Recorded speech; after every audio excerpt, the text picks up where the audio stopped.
नमस्कार। इस वीडियो में हम लोग पढ़ेंगे द्विपद प्रमेय के द्वारा प्रसार में मध्यपद ज्ञात करना, किसी विशिष्ट पद को ज्ञात करना और x रहित पद को ज्ञात करना। तो आइए हम देखते हैं इसको। सबसे पहले तो हम द्विपद प्रमेय देखें। द्विपद प्रमेय a प्लस बी की घात n बराबर a की घात n प्लस nc1 a की घात n minus one plus B plus nc2 a की घात n minus two B square. इस तरह से अंतिम पद हमें b की घात n प्राप्त होता है। और हम लोग ये जानते हैं कि यदि घात n है तो कुल प्राप्त पदों की संख्या n प्लस वन होती है। अब इसका यदि हम ये आप देख सकते हैं, ये पहला पद है, ये दूसरा पद है, ये तीसरा पद है। तो इन पदों में पहले दूसरे तीसरे पदों में हमें एक कुछ समरूपता दिख रही है कुछ, तो उसके आधार पर हम इसका r प्लस वनवा पद ज्ञात करते हैं। तो उदाहरण के रूप में आप देख सकते हैं कि ये दूसरा पद है, तो दूसरे पद में यहाँ आप देख सकते हैं nc1 आ रहा है, तीसरे पद में nc2 आ रहा है, चौथे पद में nc3 आ रहा है। तो इस आधार पर हम कह सकते हैं कि यदि r प्लस वनवा पद हो तो उससे एक कम यानी NCR हमें प्राप्त होगा। फिर हम देख रहे हैं कि a की घात जब दो है, दूसरा पद है, तो a की घात n माइनस वन मिल रही है। तीसरा पद है तो a की घात n माइनस टू मिल रही है। चौथा पद है तो a की घात n माइनस थ्री मिल रही है, यानी जो थ्री यहाँ आ रहा है वो थ्री n माइनस थ्री के रूप में आ रहा है। तो इस तरह से हम देख सकते हैं कि यदि r प्लस वनवा पद में हम देखें तो a की घात n माइनस आर मिलेगी। ठीक इसी तरह से b के लिए देखें हम तो दूसरे पद में b की घात एक मिल रही है, तीसरे पद में b की घात दो मिल रही है, चौथे पद में b की घात तीन मिल रही है। तो r प्लस वनवें पद में b की घात r हो जाएगी। अब देख सकते हैं r यहाँ आ रहा है तो ये n माइनस आर के रूप में आ रहा है और घात के रूप में आ रहा है। तो इस तरह से हमने r प्लस वनवा पद ज्ञात करना सीख लिया है। फिर एक चीज़ और देख रहे हैं हम कि यदि a प्लस बी की घात एक हो तो हमें दो पद प्राप्त होते हैं, a प्लस बी की घात दो हो तो हमें तीन पद प्राप्त होते हैं, a प्लस बी की घात तीन हो तो हमें चार पद प्राप्त होते हैं, a प्लस बी की घात चार हो तो हमें पाँच पद, और a प्लस बी की घात पाँच हो तो हमें छः पद, यानी एक ज़्यादा हमें प्राप्त होता है। अब मध्य पद की बात करें तो a प्लस बी की घात दो में मध्य पद हम देख सकते हैं दूसरे नंबर का है। a प्लस बी की घात तीन में ये दो मध्य पद हैं जो दूसरे और तीसरे नंबर के हैं। a प्लस बी की घात चार में एक ही मध्य पद मिल रहा है और वो तीसरे नंबर पर है। a प्लस बी की घात पाँच में हमें दो मध्य पद मिल रहे हैं जो तीसरे और चौथे नंबर पर है। अब इनको देखने का यदि हम व्यापकीकरण करें, इसको जनरलाइज करें, तो a प्लस बी की घात n के प्रसार में मध्य पद जब सम होंगे तो हमें एक मिलेगा और जब विषम होंगे तो हमें दो मिल रहे हैं। जैसे यहाँ पर पाँच विषम है तो ये दो मध्य पद मिल रहे हैं, चार सम है तो एक ही मध्य पद मिल रहा है, तीन विषम है तो दो मध्य पद मिल रहे हैं, दो विषम है सम है तो एक ही मध्य पद मिल रहा है। तो इसके लिए हम जो सूत्र प्राप्त बना रहे हैं वो हो रहा है कि यदि n सम हो तो हमें क्या करना है, n में दो का भाग देना है और प्लस एक कर देंगे तो हमें मध्यपद प्राप्त हो जाएगा। जैसे जैसे चार है तो चार में हमने दो का भाग दिया तो दो मिला और दो में एक जोड़ा तो तीसरे नंबर का ये मध्यपद प्राप्त हो रहा है। पाँच। अब विषम के लिए देखें हम तो विषम हो तो n plus one upon two करेंगे और n plus three upon two करेंगे तो ये दो पद हमें प्राप्त होंगे। जैसे कि पाँच के केस में देखें हम तो एक बार पाँच प्लस एक बटे दो यानी पाँच और एक छः बटे दो यानी तीसरे नंबर का मध्य पद प्राप्त हो रहा है। और यदि पाँच प्लस तीन करें, n प्लस तीन बटे दो करें यानी पाँच में हम तीन जोड़ें और दो से भाग दें यानी पाँच और तीन आठ बटे दो, तो ये चौथे नंबर का मध्य पद प्राप्त हो रहा है। तो इस तरह से हमारे पास में एक व्यापक सूत्र प्राप्त हो गया कि यदि n सम हो तो हम मध्य पद ज्ञात करेंगे n upon two plus one, और यदि n विषम हो तो हमारे पास मध्य पद होंगे n plus one upon two और n plus three upon two. तो आइए इन प्रश्नों को हम देखें। देखिए, अगर हमारे सामने प्रश्न है x प्लस 2y की घात 9 के प्रसार में x की घात 6 y की घात 3 का गुणांक ज्ञात कीजिए। यदि हम इसका पूरा एक्सपांड करते द्विपद प्रमेय लगा करके, तो हम आसानी से देख पाते हैं कि x की घात 6 और y की घात 3 का गुणांक क्या है। अब ये काम पूरा प्रसार न करते हुए हमने जो व्यापक पद ज्ञात किया है T r plus 1 n C r a की घात एन माइनस आर बी की घात आर, इसके माध्यम से हम x की घात 6 y की घात 3 का गुणांक ज्ञात करेंगे बिना पूरा प्रसार किए।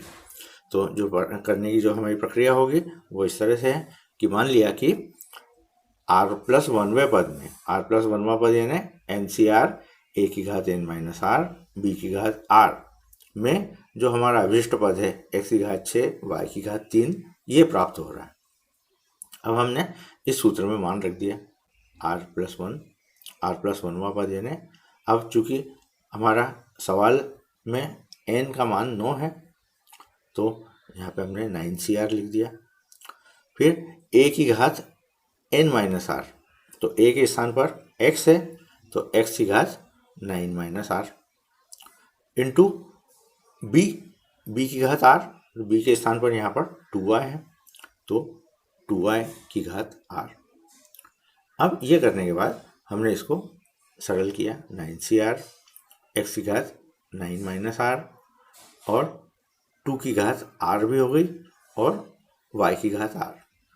अब हमने जो कांस्टेंट टर्म्स हैं 2 की घात r और 9CR इनको हमने एक साथ ब्रैकेट में लिख दिया और x और y के गुणांकों को हमने साथ में लिख दिया, x की घात 9 माइनस r और y की घात r। अब प्रश्नानुसार 9 माइनस r का मान 6 होना चाहिए, ये देख सकते हैं आप प्रश्न में x की घात 6 और y की घात 3, तो प्रश्न के अनुसार 9 माइनस r का मान तो होना चाहिए 6 और y की घात r का मान होना चाहिए 3। तो इन दोनों से यदि हम देखें तो r का मान हमें 3 प्राप्त हो रहा है।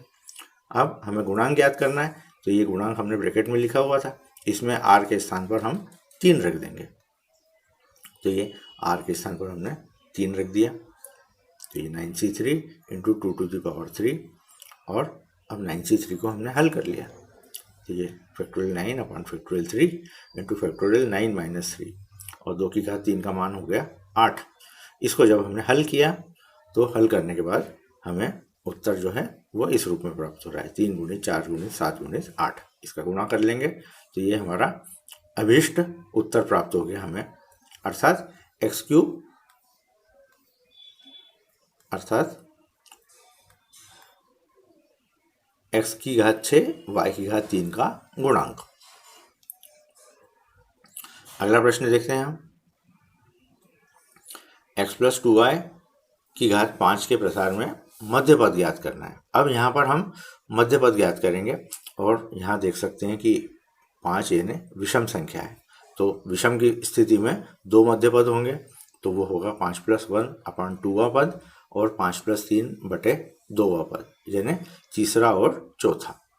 तो अब हम जिस सूत्र का उपयोग करेंगे वो है r प्लस 1वें पद का मान ये होता है, तो तीसरा पद यानी T3 यानी r प्लस 1 की जगह हम 3 रखेंगे तो r का मान हो जाएगा 2, तो ये 5C2 और a के स्थान पर x है तो ये x 5 की घात माइनस 2, b के स्थान पर 2y है, ये b के स्थान पर है तो 2y और उसकी घात 2, और इसको जब हम हल करेंगे तो हमें तीसरा पद प्राप्त हो जाएगा 5C2 x cube 4 into y square.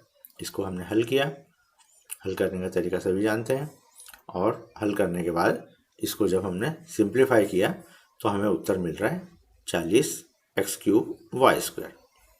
इसी तरह से चौथा पद ज्ञात करना है यानी T4, तो r प्लस 1 की जगह 4 रखा हमने तो r का मान 3 प्राप्त हो रहा है, और इस सूत्र में हमने मान रख दिया 5C3 x की पावर 5 माइनस 3 इंटू बी के स्थान पर 2y है 2y की पावर 3, और इसको हमने हल किया 5C3 x स्क्वायर और 2 की घात 3 यानी 8 हो गया और y क्यूब। और जिस तरह से हमने पिछली बार प्रश्न को हल किया था उसी ढंग से इस प्रश्न को भी हल किया और सिंप्लीफाई करने के बाद हम प्राप्त कर रहे हैं 80x² y³। आइए अब अगला प्रश्न देखें। इसमें हमें x रहित पद ज्ञात करना है। तो x रहित पद ज्ञात करने के लिए भी प्रक्रिया ठीक इसी ढंग से रहेगी। हमने मान लिया कि माना r+1वां पद x रहित है, यानी इसमें x की घात 0 आ रही है। अब r+1वां पद हमने ज्ञात किया। हम देख सकते हैं a के स्थान पर 2x है, b के स्थान पर 1/3x² है। तो इस सूत्र में हमने मान रख दिया 9CR, a के स्थान पर 9 - r, 2x और उसकी घात 9 - r हो जाएगी। b के स्थान पर 1/3x² है और इसकी घात r। अब इसको हमने सरल किया 9CR और 2x की पावर 9 यानी 2 की पावर 9 - r इंटू x की पावर 9 - r, इसको हमने अलग लिखा। इसी तरह से यहाँ पर जो कांस्टेंट टर्म है 1/3, तो उसकी पावर r यानी 1/3 की पावर r और 1/x² की पावर r यानी x की पावर 2r हो गई। अब इसको हमने सरल कर लिया।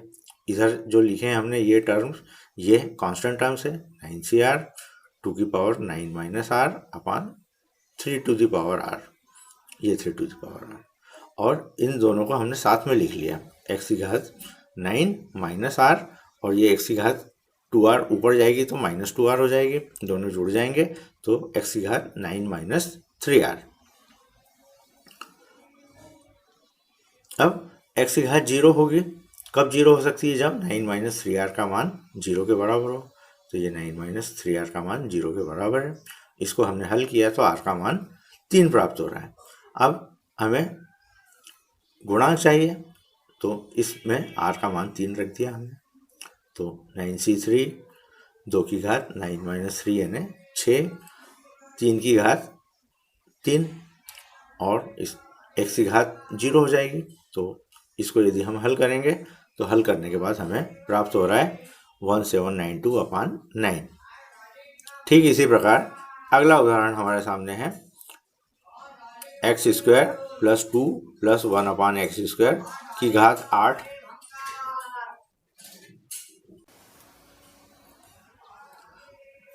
x² + 2 + 1/x² की घात 8 के प्रसार में अचर पद ज्ञात करना है।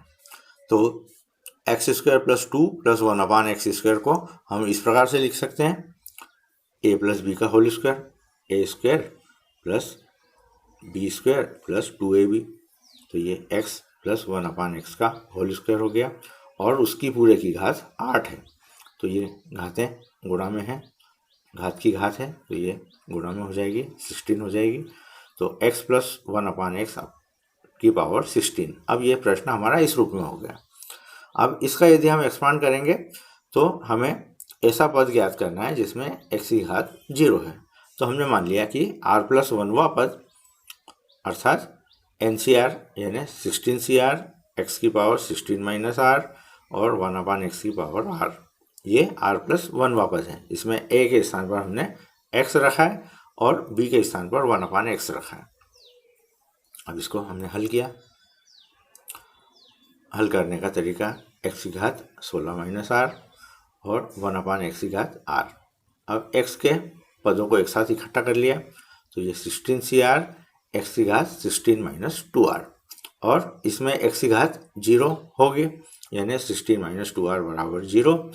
इसको हल किया तो r का मान 8 आ गया, इसलिए हमारा अभिष्ट पद हो जाएगा 16C8 और इसको हम हल कर लेंगे।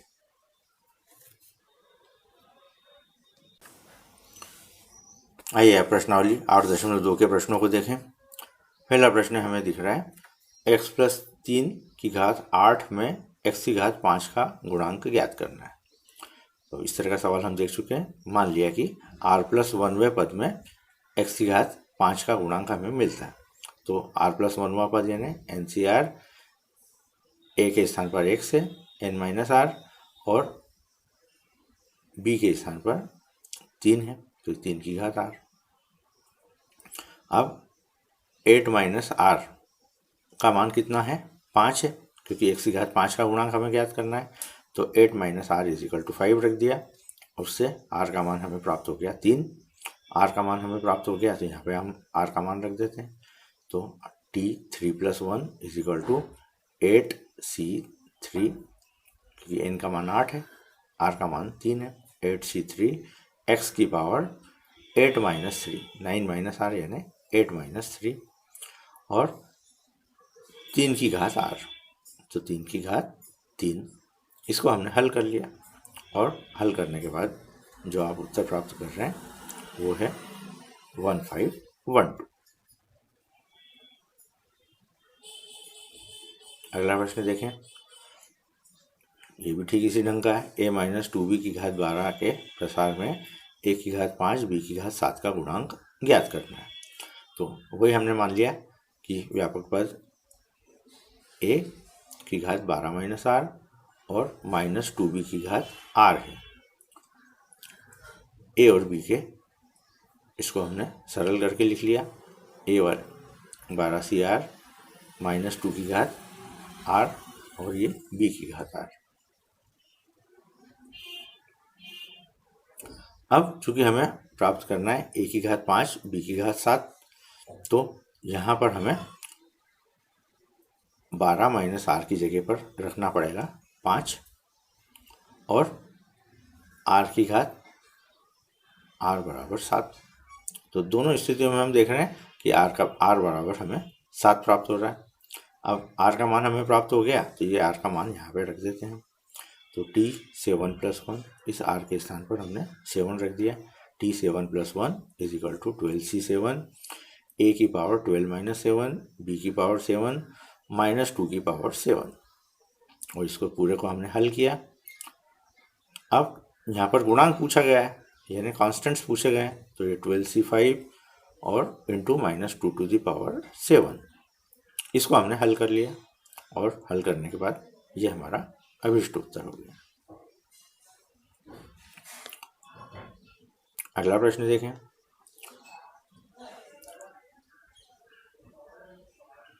x², अब इसमें भी r+1वां पद लिखना है, आसान है। a के स्थान पर x², b के स्थान पर -1।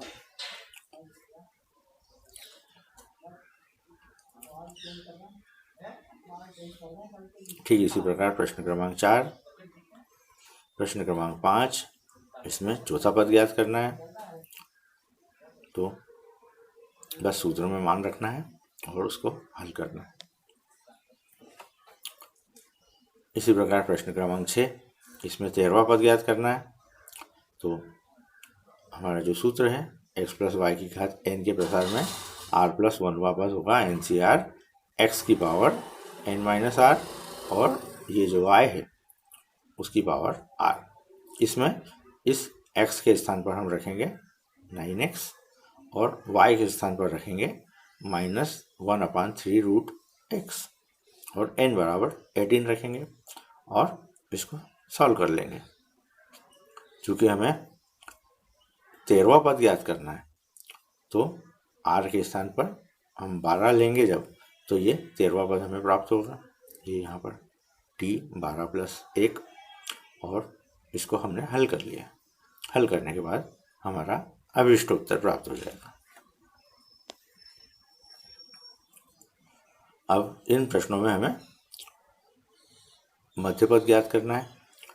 तो एक प्रश्न हम देख चुके हैं, मध्यपद यदि विषम हो, घात विषम हो, तो 2 मध्यपद मिलते हैं। तो एक मध्यपद मिलेगा n+1/2 और दूसरा मिलेगा n+3/2। तो n के स्थान पर हम 7 रख देंगे, तो 7 + 1 8/2 यानी चौथा, और दूसरा 5वां मिलेगा। तो इस तरह से हमें चौथा और 5वां पद मध्यपद मिलेंगे। अब चौथा पद ज्ञात करना है, यानी t = 3 + 1। तो 3 यानी r के स्थान पर अब हमें 3 रखना है, 7c3, 3 की पावर 7 - 3 इंटू -x³ की पावर 3। इसको हमने हल कर लिया, और हल करने के बाद उत्तर प्राप्त हो गया हमें। इसी तरह से 5वां पद ज्ञात किया हमने, t4 + 1, यानी r के स्थान पर 4 रखा, और x और y या a और b के मान रख दिए, और इसको हल कर लिया। अगला सवाल में सम संख्या है, घात में सम संख्या है, तो केवल एक ही मध्य पद होगा और वो होगा 10 + 2/2 अर्थात 11वां। अच्छा 10 और 2 12/2 यानी छठवां पद जो होगा वो मध्य पद होगा। और छठवां मध्य पद हम ज्ञात कर सकते हैं। T6 बराबर इसको 5 + 1 लिखें तो R के स्थान पर 5 लेना होगा, ये A के स्थान पर x/3 और 9y की घात 5। इसको अब हम हल करेंगे और हल करने के बाद सरल किया तो ये हमारा अभिष्ट उत्तर हमें प्राप्त हो जाएगा। अगला सवाल है 1 + a की घात m + n के प्रसार में सिद्ध कीजिए a की घात m तथा a की घात n के गुणांक बराबर है। तो सबसे पहले तो हम सूत्र का उपयोग करेंगे। r + 1वां पद NCR x की घात n - r y की घात r और x की घात x का हम गुणांक ज्ञात करेंगे और ये देखिए घात सूत्र में मान रख दिया, मान लिया कि r + 1वां पद हो जाएगा m + n CR a की घात r, ये सूत्र में मान रख दिया। 1 की घात m + n - r, तो चूंकि 1 की घात m + n - r 1 ही होता है तो यहाँ पे 1 है और a की घात r। अब इसमें एक बार हमने r बराबर m रखा क्योंकि हमें a की घात m का गुणांक ज्ञात करना है, तो इसको हमने हल किया तो m + 1 m + n Cm की घात a की घात m, तो a की घात m का गुणांक हमें मिल रहा है m + n Cm। और इसी तरह से a की घात n का गुणांक ज्ञात करने के लिए r बराबर n रखेंगे, यहाँ पे r के स्थान पर n रखा तो ये हो जाएगा Tn + 1 m + n C की घात Cn a की घात n, तो a की घात n का गुणांक हमें मिल गया m + n Cn।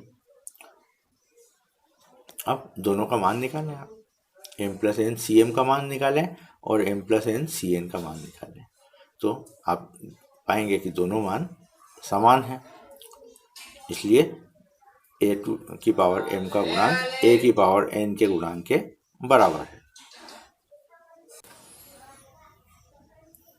प्रश्न क्रमांक 10 को देखें।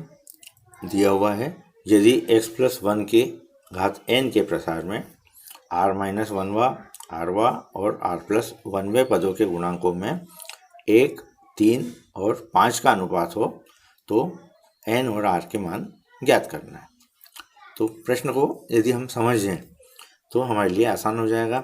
हमें सबसे पहले तो व्यापक पद देखें हम कि इसके प्रसार में व्यापक पद यानी r + 1वां पद होगा NCR x की पावर n - r और 1 की पावर r। अब यहाँ कैपिटल R है तो ये हमें एक सूत्र प्राप्त हो गया r + 1वां। अब हमें r - 1वां पद के लिए गुणांक ज्ञात करना है, ये r - 1वां पद है तो कैपिटल R के स्थान पर हम रखेंगे r - 2 और इस सूत्र में मान रख दिया हमने, ये वाले सूत्र में, तो ये T r - 2 + 1 n CR - 2 × x की पावर n - r - 2, जहाँ ये कैपिटल R है उसके स्थान पर हमने r - 2 रखा और इसको सरल किया तो ये प्राप्त हो रहा है। अब r - 1वें पद का गुणांक हमें मिल गया NC r - 2। इसी तरह से rवें पद के लिए r के स्थान पर कैपिटल R के स्थान पर r - 1वां रखना पड़ेगा, ये r - 1 + 1 और इसको हमने हल किया तो ये rवां पद हमें प्राप्त हो रहा है ये, और इसका गुणांक हमें प्राप्त हो रहा है NC r - 1। इसी तरह से r + 1वें गुणांक पद के गुणांक के लिए कैपिटल R के स्थान पर स्मॉल r रखना पड़ेगा, तो ये T r + 1वां पद बराबर NCR x की पावर n - r, तो इसका गुणांक हमें प्राप्त हो रहा है NCR। अब हमारा जो प्रश्न है वो इस रूप में बदल गया NCR - 2 अनुपात NCR - 1 अनुपात NCR बराबर 1, 3, 5।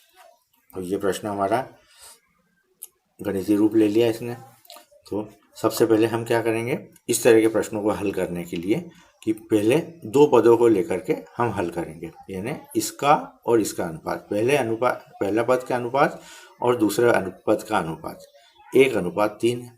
तो हमने इसको इस रूप में हल किया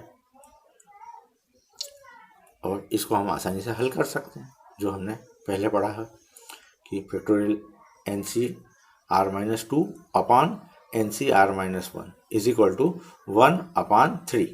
तो ये जो अनुपात का अर्थ है, इसका अर्थ है ये 1/3 और इसके बटे में ये है। अब इसको हमने सरल किया।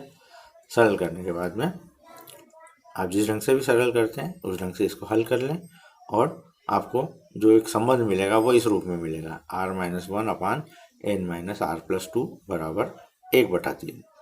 या इसको हमने हल किया तो n-4r + 5 = 0। ये एक समीकरण हमें प्राप्त हो गई। अब इसी ढंग से दूसरा और तीसरा पद हमने लिया और उसको हल किया, दूसरे और तीसरे पद का अनुपात लिया और उसको हमने हल किया। तो हल करने के बाद में जो हमें समीकरण प्राप्त हो रही है वो इस रूप में प्राप्त हो रही है और उसके आधार पर हमने समीकरण को ये प्राप्त किया और इस समीकरण को हमने समीकरण 2 कहा है। अब समीकरण 1 और 2 हमारे सामने है। ये समीकरण 1 है और ये समीकरण 2 है। इन दोनों समीकरणों को हमने हल किया और हल करने के लिए हमने किया है कि 2 का गुणा करके समीकरण 2 को घटाया और उससे n का मान हमने प्राप्त कर लिया। n का मान वापस किसी एक समीकरण में रख दें, मान लीजिए समीकरण 1 में रखा और उससे r का मान हमने प्राप्त कर लिया। तो इस तरह से इस प्रश्न में हमने n और r के मान ज्ञात कर लिए। आइए अगला प्रश्न देखें। प्रश्न क्रमांक 11, सिद्ध कीजिए 1 + x⁴2n के प्रसार में x⁴n का गुणांक 1 + x⁴2n - 1 के प्रसार में x⁴n के गुणांक का 2 गुना है। तो इसमें भी प्रश्न में हमें r+1वां पद ज्ञात करेंगे और उसमें मान रख देंगे।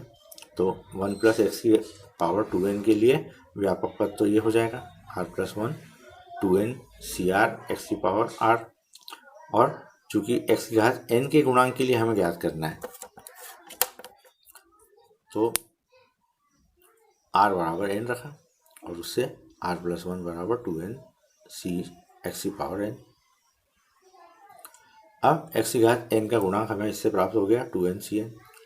फिर इसी तरह से 1 + x⁴2n - 1 के लिए व्यापक पद हमने निकाला 2n - 1 CR x⁴r, और x⁴n के गुणांक के लिए स्मॉल r की जगह हमने स्मॉल n रख दिया।